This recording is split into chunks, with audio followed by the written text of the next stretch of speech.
오늘은 2024년 새해 첫 번째 주일입니다. 먼저 이 주변에 계신 분들과 함께 인사하는 시간을 갖겠습니다. 이렇게 인사하겠습니다. 하나님이 함께 하십니다. 하나님이 함께 하십니다. 함께 하시니 기대가 됩니다. 함께 하시니 기대가 됩니다. 자, 한 번만 더 하겠습니다. 우리가 함께 있습니다. 우리가 함께 있습니다. 함께해서 행복합니다. 함께해서 행복합니다. 안건사님이 제일 행복하십니다. 바라기는 올 한 해 하늘이 열리는 그러한 경험을 하실 수 있기를 소망합니다. 성령님께서 하늘의 소리를 알아들을 수 있도록 저와 여러분의 귀를 활짝 열어주시기를 바랍니다. 우리의 존재 자체가 하나님의 기쁨임을 깨닫기를 원합니다. 하나님이 우리를 여전히 사랑하시고 계심을 기억하시고 아직도 기대하고 계신다는 사실을 잊지 마시기를 바랍니다. 혹시 어제 6일 토요일이 어떤 날인지 아십니까? 교회력상으로 주현절입니다. 그래서 오늘 주보를 보시면 주현절 후 첫 번째 주일 이렇게 되어 있습니다. 우리가 해마다 이제 1월 초쯤에 주현절을 지키게 되는데요. 주현절은 말 그대로 주님이 나타나심을 기념하는 절기입니다. 주현절은 주님을 통하여 하나님께서 당신의 뜻을 드러낸 날이기도 합니다. 주현절의 신앙적 의미는 하나님께서 자기 자신을 드러내 보여주심에 있습니다. 특별히 세례를 통하여서 예수님이 하나님의 아들 되심이 드러납니다. 그래서 오늘 주현절 첫 번째 주일이자 주님의 수세 주일로 지킵니다. 예수님은 세례를 받으신 후에 하나님의 아들로서 공적인 사역을 이제 본격적으로 시작합니다. 오늘 우리가 함께 읽은 마가복음 1장 9절에서 11절 말씀은 예수님께서 세례자 요한에게 세례를 받으신 이야기입니다. 세례는 본래 침례를 의미합니다. 물에 완전히 잠기는 것을 상징합니다. 여러분, 사람이 물에 완전히 깊게 잠기면 어떻게 됩니까? 죽습니다. 그래서 세례식에서 첫 번째 상징적 의미는 죽음입니다. 오늘 읽은 9절 끝부분을 보시면 예수님께서 세례를 받으셨다라고 말합니다. 자, 이것은 예수님의 몸이 요단강 물에 완전히 잠기셨다라는 것입니다. 죽음을 상징합니다. 하지만 예수님의 세례식은 이것으로 끝나지 않습니다. 물속에 계속 잠겨있지 않습니다. 다시 물 밖으로 올라오게 됩니다. 다시 살아나는 것입니다. 그래서 세례식의 두 번째 상징적 의미는 다시 새롭게 살아나는 것입니다.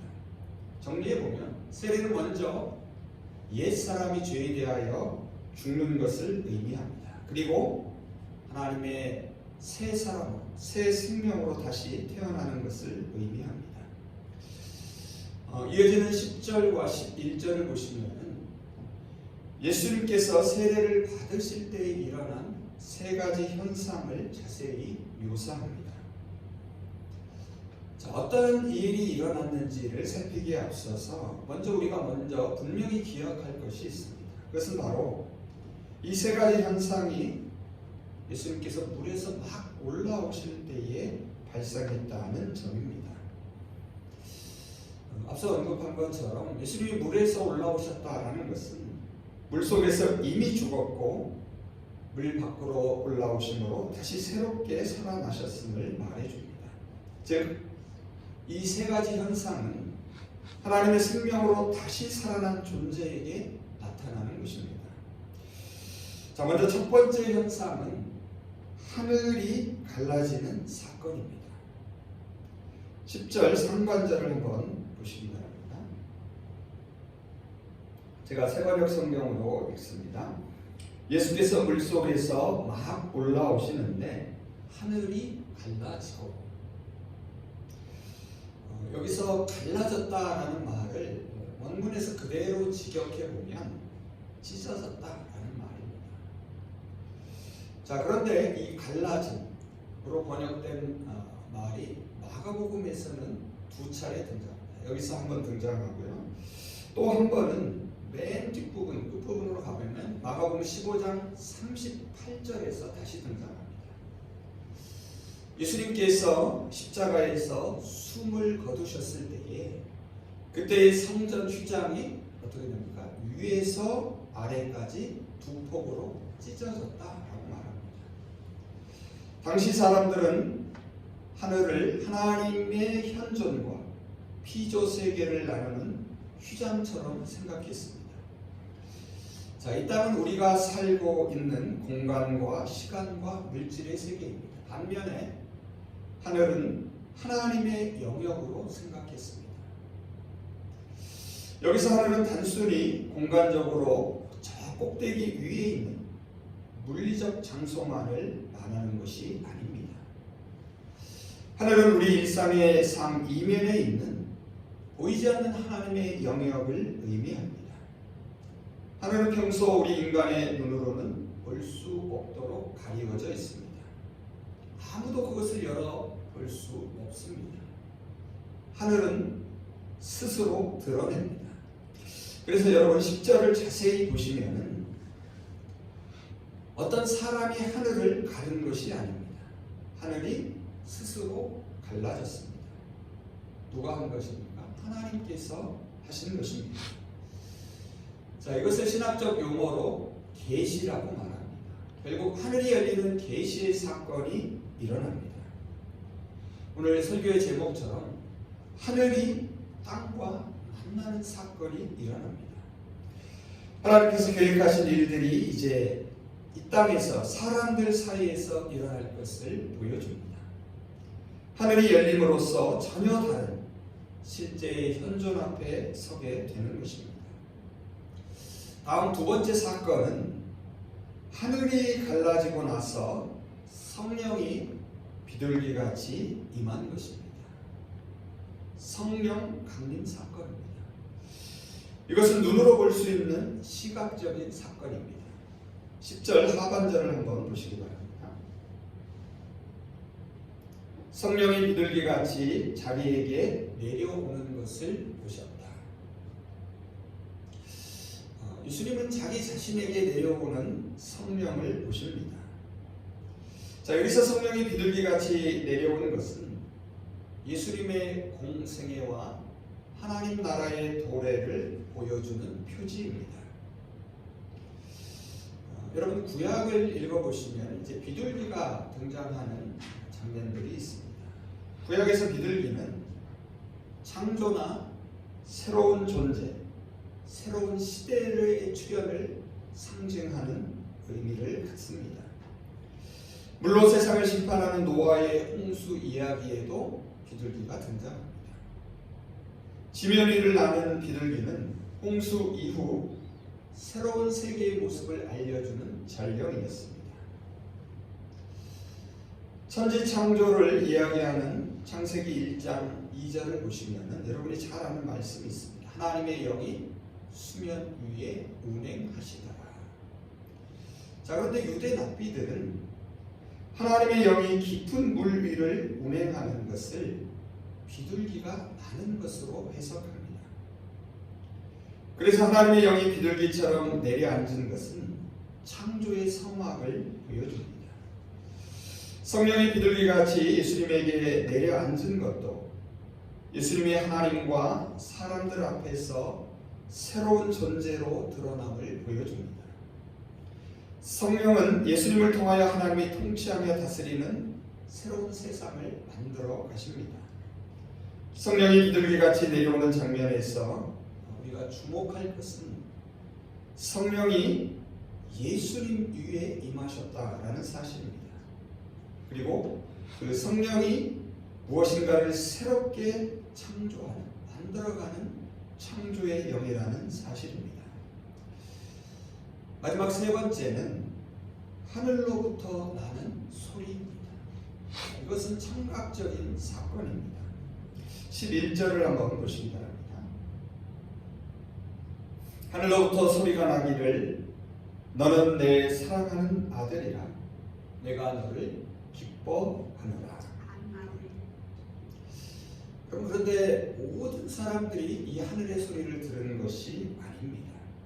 또한 하늘의 소리를 들었다고 누구나 다 그것을 이해하는 것도 아닙니다. 아주 적절한 예가 사도행전 9장에 나옵니다. 사도행전 9장 앞부분을 보시면 다메섹으로 가던 사울은 하늘의 소리를 듣습니다. 자, 그런데 함께 동행했던 사람들도 그 소리를 듣습니다. 그런데 그들은 하늘의 소리를 듣기는 들었지만 알아듣지는 못합니다. 그저 의미 없는 소음으로 들렸을 뿐입니다. 반면에 사울은 그 소리를 분명한 주님의 음성으로 듣습니다. 그래서 하늘의 소리가 그의 가슴을 울리게 됩니다.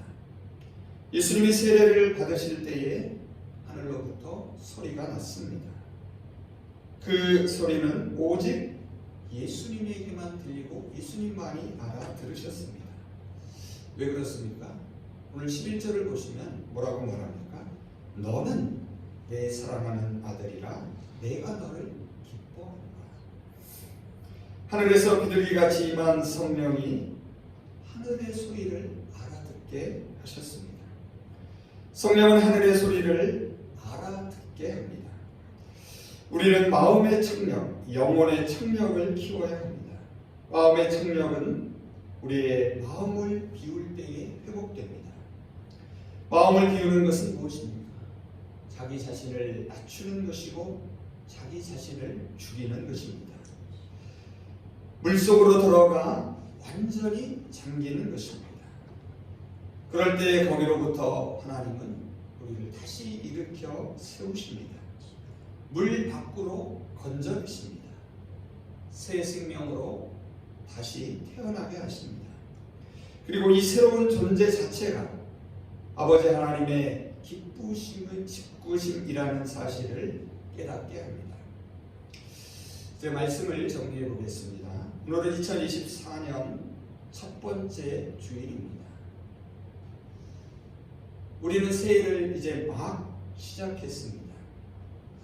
바라기는 하늘의 소리를 들으며 한 해를 시작할 수 있기를 바랍니다. 올 한 해 우리의 영적인 청력을 키울 수 있기를 바랍니다. 하늘의 소리는 성령이 임하여야 들을 수 있습니다. 마음의 청력은 마음을 낮추고 비우는 데서 시작합니다. 주님께서도 자신을 낮추어 세례자 요한에게 세례를 받으셨습니다. 물속에 완전히 잠기셨습니다. 그리고 물 밖으로 올라올 때에 하늘로부터 음성을 들으셨습니다. 우리가 그리스도 예수의 이름으로 성령의 세례를 받을 때에 또한 주님의 성찬에 참여할 때에 하늘이 열리고 하늘의 소리를 들을 수 있기를 바랍니다. 저와 여러분이 땅에서 하늘을 경험하면 우리도 예수님처럼 광야길로 담대히 나아갈 수 있습니다. 올 한 해 우리를 사랑하시는 아버지 하나님께서 어느 때나 어느 곳에서나 늘 함께 하실 것입니다. 예수님 우리가 가야 할 광야길을 앞서 가셨습니다.